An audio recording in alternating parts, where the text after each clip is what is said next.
வணக்கம். தாவேக்காவில் இணைந்தார் மகேந்திரன் அப்படின்னு செய்தி. நம்ம சோலார் மகேந்திரன் போல இருக்கு.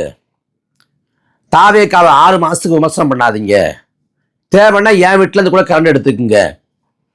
நீங்க முதலமைச்சரை விமர்சனம் பண்ணி என்ன பண்ண போறீங்க? விமர்சனம் பண்ணா கரண்ட் வந்துருமா அப்படின்னு கேட்ட சோலார் மகேந்திரன், அவர் தாவேக்கால சேரத்துல என்ன வியப்பு, என்ன ஆச்சரியம், அங்கதான் போவாரு அப்படின்னு நினைச்சேன். கடைசியா தெரியுது சோழர் மகேந்திரன் இல்லையா, தோழர் மகேந்திரனா. யாரு? இந்திய கம்யூனிஸ்ட் கட்சியை சேர்ந்த முதுபெரும் தலைவர் மதிப்புக்குரிய ஐயா தோழர் மகேந்திரன் புசியானன் தலைமையில தாவேக்கால செஞ்சுட்டாராம். எவ்வளவு பெரிய அதிர்ச்சி, வியப்பு! எப்படி அவருக்கு தோணுச்சுனே தெரியலையே. ஒரு கற்பனை பண்ணா கூட தாவேக்காவுல சேர்றேன் அப்படின்னு கற்பனை பண்ணக்கூடாது. அந்த அளவுக்கு அவ்வளவு பெரிய ஆளுமை, அறிஞர், எழுத்தாளர், பேச்சாளர், பத்திரிகையாளர், களப்பணியாளர், பல போராட்டங்கள்ல பங்கு கொண்டு சிறை சென்றவர், வர்க்க விடுதலைக்காக பாடுபட்டவர், ஐயா நல்ல கண்ணுவோட மாணவர். அப்படிப்பட்ட ஐயா சி மகேந்திரன் போய் தாவேக்கால சேர்ந்திருக்காருங்க. ஆத்தாடி ஆத்தா! காலத்தின் கோலம் சொல்றதா, சமூக அவலம் சொல்றதா, என்ன சொல்லி தொலைக்கிறது? அதாவது விஜயபாஸ்கர் போய் தாவேக்கால சேர்றாரு, கடம்பூர் ராஜு போய் தாவேக்கால சேர்றாரு, MC சம்பத் போய் தாவேக்கால சேர்றாரு. இல்ல நாளைக்கு வேலுமணியோ CV சண்முகமோ அவங்க போய் தாவேக்கால சேர்றாங்கன்னா என்னால புரிஞ்சுக்க முடியுது. ஏன்னா அவங்களால பதவி இல்லாம இருக்க முடியாது. அப்ப ஆளுங்கட்சியா இருக்கக்கூடிய தாவேக்காவை நோக்கி அவங்க பயணப்படுவாங்க.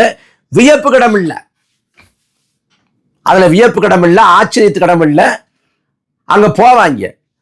ஆனா ஐயா சி மகேந்திரன் வந்து பெரிய ஆளுமை, பெரிய அறிஞர்.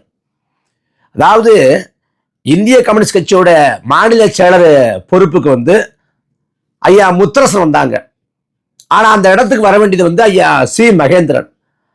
அந்த சி மகேந்திரன் வரலையே அப்படின்னு தமிழ் தேசியவாதிகள்லாம் அவ்வளவு வருத்தப்பட்டாங்க. அதே போல ஈழ போராட்டம் குறித்தெல்லாம் அவருக்கு பெரிய பார்வை உண்டு. ஈழ போராட்டத்தை ஆதரிக்கக்கூடியவர், ஈழ படுகொலைக்கு எதிராக போராட்டங்களை செஞ்சவர். அப்படி ஈழ பற்றாளர், தமிழின உணர்வாளர், மண் மீது மக்கள் மீது பற்று கொண்டவர், ஒரு நல்ல தலைவர், நல்ல தலைவர். அதாவது ஐயா நல்லக்கண்ணுவோட சீடர்கள்ல, உண்மையான சீடர்கள்ல ஒருத்தர். அப்படிப்பட்டவர் எப்படி பார்த்தாலும் எப்படிங்க போய் தாவேக்கால சேர முடியும்? அவரெல்லாம் பனையூர் பக்கம் வண்டியை கூட கொண்டு போக கூடாது. இந்த பக்கம் பனையூர் வழியா அந்த ஊருக்கு போனோம்னா ஐயோ பனையூர் இருக்கா அப்படின்னு இப்படி போயிடணும். அப்படிப்பட்ட ஒரு அப்பழுக்கற்ற தலைவராக இருந்தவர் ஐயா மகேந்திரன். அவரு போய் தாவேக்கால் சேர்ந்துட்டாருன்னு தமிழ்நாட்டோட முதலமைச்சர் விஜய் அப்படின்னு நினைச்சா நம்மளால, என்னது தமிழ்நாட்டோட முதலமைச்சர் விஜயா, எப்படி பார்த்தாலும் சகிச்சுக்க முடியலையே, இது ஜீரணிக்க முடியலையேன்னு தோணுது இல்ல? அந்த மாதிரி தாவேக்கா கட்சியில போய் சி மகேந்திரங்கிறத ஜீரணிக்கவோ கற்பனை பண்ணவோ சுத்தமா முடியல. அந்த அந்த அந்த புசியானன் தலைமையில அவர் சேர்ற அந்த புகைப்படம், அப்ப சிரித்து கொண்டே இருக்கக்கூடிய அந்த புகைப்படம் பார்க்கிறப்ப என்னடா இப்படி ஆகி போச்சு அப்படின்னு தோணுது. அதுல ஐயா மகேந்திரன் வந்து எதுக்கு சேர்றீங்க அப்படின்னு கேட்கிறப்ப சில விளக்கங்களை கொடுத்திருக்காங்க. அதாவது ஊழலை ஒழிக்க முடியும் என்ற நம்பிக்கையை வந்து விஜய் கொடுத்திருக்காராம். யாரு இவரு? யாரு இவரு? விஜய். ஊழலை ஒழிக்க முடியுங்கிற நம்பிக்கையை வந்து ஐயா மகேந்திரனுக்கு விஜய் கொடுத்திருக்காராம். இவரே புலிப்படத்துல வாங்கின சம்பளத்துல 15 கோடியை மறைச்சு அதுக்கு 1.5 கோடி ரூபாய் வந்து வருமான வரித்துறையால அபராதம் விதிக்கப்பட்டவர். அவரு ஊழலை ஒழிக்க போறாராம். ஒவ்வொரு படத்தின் போதும் பிளாக் டிக்கெட்ல வந்து பெரிய அளவில் கல்லா கட்டினவர் இவர். சம்பளத்தை வந்து முழுசா வந்து வெள்ளையா வாங்காம எப்படி வாங்குவார்னு ஊருக்கே தெரியும். அப்படிப்பட்டவர் வந்து ஊழலை ஒழிக்க போறாராம். யார் நம்புற? ஐயா மகேந்திரன். அப்ப சொல்றாரு, இந்த தேர்தல் முடிவு வந்து சாதியை ஒழிச்சிருக்க, ஏழை பணக்காரங்கிற பாகுபாட்டை ஒழிச்சிருக்கு. ஏன்னா இந்த தேர்தலில் வாக்கு செலுத்தவங்க வந்து சாதி பார்த்து விஜய்க்கு வாக்கு செலுத்தல, ஏழை பணக்காரன் அப்படின்னு பார்த்து வாக்கு செலுத்தல. அப்ப வர்க்க வேறுபாட்டை ஒழிச்சிருக்கு, சாதியை ஒழிச்சிருக்கு அப்படின்னு சொல்லி அப்படியே புள்ளங்காய் அடைகிறாப்புல. இந்த தேர்தலில் தாவேகாவுக்கு ஓட்டு போட்டதுல 1 கோடிக்கு மேலான மக்கள் யார் வேட்பாளர் தெரியாம ஓட்டு போட்டிருக்கேன். வேட்பாளர் ஆனா பெண்ணானே அவன் பார்க்கல. போனவன் இந்த பக்கம் விசில் சின்னம் இருக்கா, ஒரே குத்து. இந்த பக்கம் வேட்பாளர் யார் இருக்கா, அது ஆனா பெண்ணா, அதை பத்திலாம் அவனுக்கு கவனியும் இல்லை, அதை அவன் பார்க்கவும் இல்லை. இப்படி வேட்பாளரே யாரும் பார்க்காதவன் சாதியவா பார்க்க போறேன், அவர் பணக்காரரா ஏழையான பார்க்க போறேன். இந்த தேர்தலில் அதாவது வாக்கு செலுத்துறதுக்கு காரணிகள் இருக்கு. அதாவது புறச்சூழல் நாட்டோட புறச்சூழல், சமூக பிரச்சனைகள், சமூக அவலங்கள், அதுக்கு அந்த கட்சி எடுத்து வைக்கக்கூடிய தீர்வுகள், அப்புறம் தேர்தல் அறிக்கை, அப்புறம் அவங்களோட நிர்வாக மேலாண்மை குறித்தான திட்டமிடல்கள் அப்படின்னு பார்த்து வாக்கு செலுத்தணும். வேட்பாளர் அவர் அப்பழுக்கற்றவரா, மக்களுக்காக உழைப்பாரா, குற்ற பின்புலம் இல்லாதவரா, இப்படி எல்லாத்தையும் பார்த்தா வாக்கு செலுத்தணும். ஆனா இந்த தேர்தல் காலத்துல எவனும் அது மாதிரி எதுவும் பார்க்கல. எனக்கு விஜயை பிடிக்கும், விஜய் திரைத்துறையிலேருந்து அரசியலுக்கு குதிச்சிருக்காப்புல, அப்ப விஜய்க்காக நான் போட போறேன்.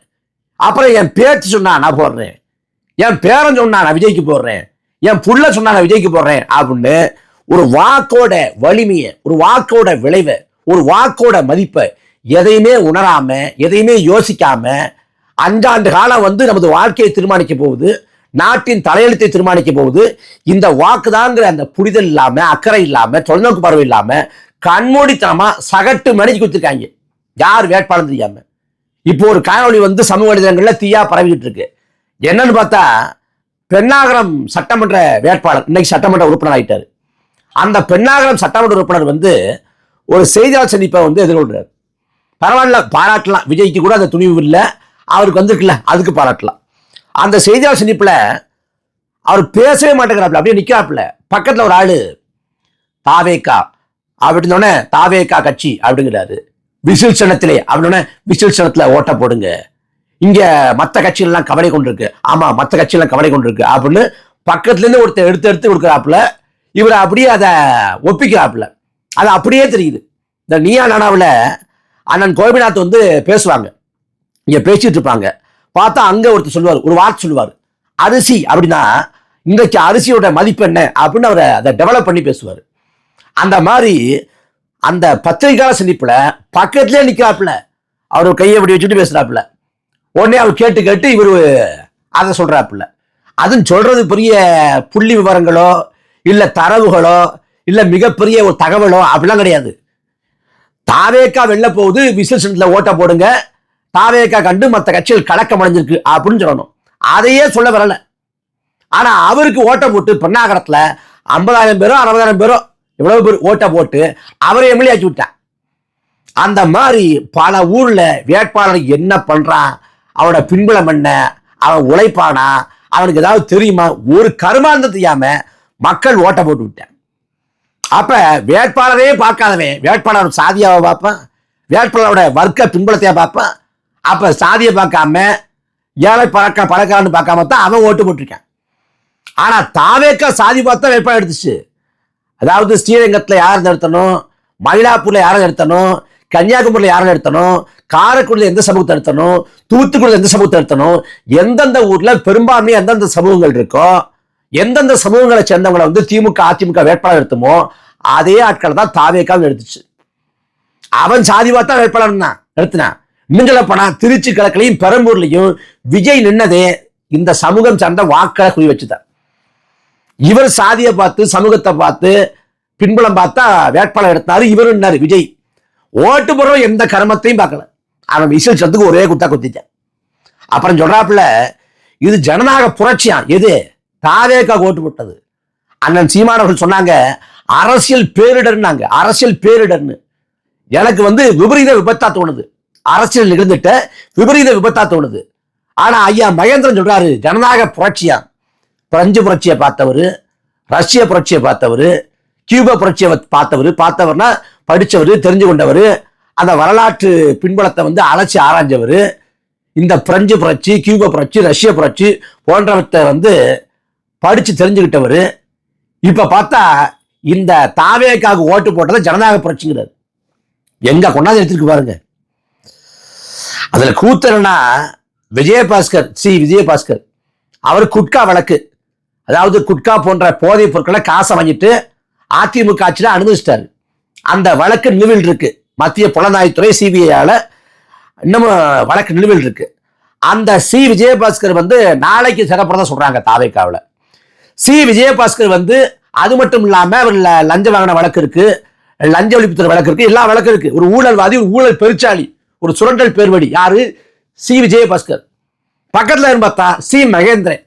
இந்த ஊழலுக்கு எதிராக, சுரண்டலுக்கு எதிராக பேசிய சி மகேந்திரன். அதுவும் சொல்றாரு பாருங்க, நான் வந்து கம்யூனிஸ்ட் கட்சியில வந்து இவ்வளவு வருஷமா இருந்தேன், என்னோட முந்தைய கட்சிக்கும் இதுக்கும் பெரிய மாறுபாடு இல்லைங்கிறார். கம்யூனிஸ்ட் கட்சியில இருக்கிறதுக்கும் இதுக்கும் பெரிய மாறுபாடு இல்லை அப்படிங்கிறாப்புல. அப்புறம் ஒரு கோரிக்கை வேற வச்சிருக்காரு தாவேக்கா தலைமைகிட்ட. நான் வந்து தொடர்ந்து சிவப்பு துண்டே போடுறதுக்கு அனுமதி தரணும், சிவப்பு துண்டை போட அவங்க அனுமதி தரணுமா? சிவப்பு துண்டை நீங்க போட்டான்னு போலாட்டி என்ன, யாரும் உங்களை கண்டுக்க போறான்னு ஒரு நாளோட மறந்துடுவாங்க. அப்புறமா ஓரமா போங்க புரோன்றுவாங்க. தோழர்லாம் கிடையாது, புரோ ஓரமா போங்கன்றுவாங்க. யாரு? ஐயா மகேந்திரன். அதாவது செங்கோட்டையன் வந்து சட்டப்பையில ஜெயலலிதா படத்தை வச்சுக்கிறேன்னு சொல்றப்ப தாளமா வச்சுக்கிட்டாப்புல விஜய். அதே போல சிவப்பு துண்டு என்ன, பச்சை துண்டு, மஞ்சள் துண்டு, எந்த துண்டை வேணா போட்டுங்கன்றுவாங்க. கம்யூனிசம், சோசியலிசம், கருத்து முதல்வாதம், பொருள் முதல்வாதம், மூலதனம், மார்க்சியம், இந்த வார்த்தைகளை கூட கற்றுக்க மாட்டாங்க. கம்யூனிசம்னா என்னன்னு கேளுங்க. கம்யூனிசம் என்ன, சோசியலிசம் என்ன, கருத்து முதல்வாதம்னா என்ன, பொருள் முதல்வாதம்னா என்ன, மூலதனம்னா என்ன, மார்க்ஸ் வந்து என்ன கோட்பாடு சொன்னாரு, மார்க்சியம்னா என்ன, எது குறித்து எவனுக்கும் தெரியாது. தள்ளி போங்க போறோன்றான். இதெல்லாம் இங்க பேசாதீங்க, அங்க போ, அந்த பக்கமா போய் பேசுங்க, இங்க தேவையில்லாம பேசாதீங்கன்றான். ஆனா அந்த கட்சியில போய் ஐயா மகேந்திரன் சேர்ந்திருக்காங்க. என்ன சொல்லி தொலைக்கிறது? அதுல ஒரு 3 ஆண்டு இருக்கும் நினைக்கிறேன். 3 ஆண்டுக்கு முன்னாடி மன்னார்குடியில நியூஸ் 18 தமிழ்நாடு சார்பாக மக்கள் சபை அப்படின்னு விவாத நிகழ்ச்சி அண்ணன் தம்பி தமிழரசன் வந்து நெறிப்படுத்தினாரு. அதில் நான் பேசுறப்ப என் சுற்றுல வந்து கம்யூனிஸ்ட் கட்சி வந்து இன்னைக்கு எப்படி மாறிடுச்சு, அன்னைக்கு பி ராமமூர்த்தி, ஸ்ரீனிவாசராவும் மக்களுக்காக பாடுபட்டாங்க, மக்களுக்காக உழைச்சாங்க, அன்னைக்கு மக்கள் பக்கம்னாங்க, இன்னைக்கு ஆளுவர்க்கம் பக்கம் நிற்கிறாங்க, இன்னைக்கு ஒட்டுணியா மாறி போனாங்க, அதனால மக்கள் உங்களை உதாசீனப்படுத்திட்டாங்க அப்படின்னு பேசுறேன். அடுத்த சுற்றுல பேசுற ஐயா மகேந்திரன், நான் இடுமாவளம் காட்சி பேசுறதை கேட்டு அதிர்ச்சி அடைஞ்சேன், ரொம்ப அதிர்ச்சி ஆயிட்டேன், இப்படிலாம் பேசக்கூடாது, கம்யூனிஸ்டோட வரலாறு தெரிஞ்சுக்கணும், அப்படி இப்படி ஆச்சா ஓச்சான்னு அப்படி எனக்கு பாடம் எடுத்தாப்புல. நான் எப்படி வந்திருக்கேன் அப்படின்னு சொன்னாப்லன்னா, அதாவது வெறுமனே குறைகளை குற்றங்களை மட்டும் ஒரு தாளில் எழுதி அதை எடுத்துட்டு வந்துட்டேன் அப்படின்னாப்புல. இந்த முதல்வன் படத்துல அர்ஜுன் கேள்வி கேட்பார்ல ரகுவரனை பார்த்து, அந்த மாதிரி அதை பார்த்து நான் உந்தப்பட்டு நான் வந்திருக்கேன். அதாவது நான் படத்தை பார்த்துட்டு வந்திருக்கேன், படத்தை பார்த்துட்டு அதுல வந்து இன்ஸ்பயர் ஆகி வந்திருக்கேன். யார் சொல்றா? ஐயா மகேந்திரன். இப்ப எங்க போய் செஞ்சிருக்காருன்னு பார்த்தா, திரைப்படத்துல மட்டுமே எல்லா சாதனையும் செஞ்ச, எல்லா சாகசமும் புரிஞ்ச விஜய் தலைமையேற்று போயிருக்காரு. இப்ப எந்த கொள்கையில உந்தப்பட்டு, எந்த கொள்கையில இருக்கப்பட்டு நீங்க தாவேக்கா பக்கம் ஒதுங்குனீங்க ஐயா மகேந்திர ஐயா? இது எவ்வளவு பெரிய கேவலம். சை, நீங்க பொது வாழ்வு விட்டு விலகி அரசியலே வேண்டாம், நான் இலக்கிய பணிகளை மேற்கொள்ள போறேன், மக்களுக்கான போராட்ட களங்கள்ல இருக்க போறேன் அப்படின்னா கூட வரலாறு வந்து உங்களை கொண்டாடி தீர்த்திருக்கும். ஆனா போயும் தாவேக்கா தலைமையேற்று போயிருக்கீங்களே, தற்கொலைகளின் தலைமையேற்று ஒரு அறிஞர் போறதா, ஒரு தலைவர் போறதா? கடைசி காலம் இப்படி அமையணும். செய், அதுவும் மகேந்திர ஐயா அப்படிங்கிறப்ப நமக்கு கொடுமை அதெல்லாம். அதுல உண்மையிலேயே வந்து கம்யூனிஸ்டே அங்கதான் நிற்கிறாங்க. இன்னைக்கு கம்யூனிஸ்டே வந்து தாவேக்கா ஆதரவு தான். உண்மையிலேயே வந்து இந்த இடத்துல நாம் தமிழக கட்சி இருக்க வேண்டிய இடத்துல கம்யூனிஸ்ட் இருக்கணும். ஏன்னா நாங்க சுரண்டலுக்கு தான் பேசுறோம், ஊழலுக்கு தான் பேசுறோம், எங்களால ஒருபோதும் திமுக அதிமுகவோடு நிக்க முடியாது, நாங்க தலிச்சா நிக்க முடியும் அப்படின்னு கம்யூனிஸ்டுகள் இருக்கணும். ஆனா கம்யூனிஸ்டுகள் வந்து சோரம் போயிட்டாங்க. ஆனா நாம் தமிழக கட்சி தனித்தன்மையை இழக்காம, தனித்துவத்தை இழக்காம சமரசம் பண்ணாம நிக்குது. அண்மையில வந்து வெங்கடேசோட பேச்சை பார்த்தேன், சேகுவரா குறித்து பேசுறாரு. பேசுறப்ப சேகுவரா வெற்றியின் பக்கம் நிக்கல, எப்போதும் நீதியின் பக்கம்னா அப்படின்னு குறிப்பிடுறாரு. ஆனா கம்யூனிஸ்டுகளை இன்னைக்கு அவங்க நீதியின் பக்கம் நிக்கல, வெற்றியின் பக்கம் தான் நிக்கிறாங்க. ஆனா நீதியின் பக்கம் நிற்கக்கூடிய ஒரே கட்சி நாம் தமிழக கட்சி, நிற்கக்கூடிய தலைவர் அண்ணன் சீமான்.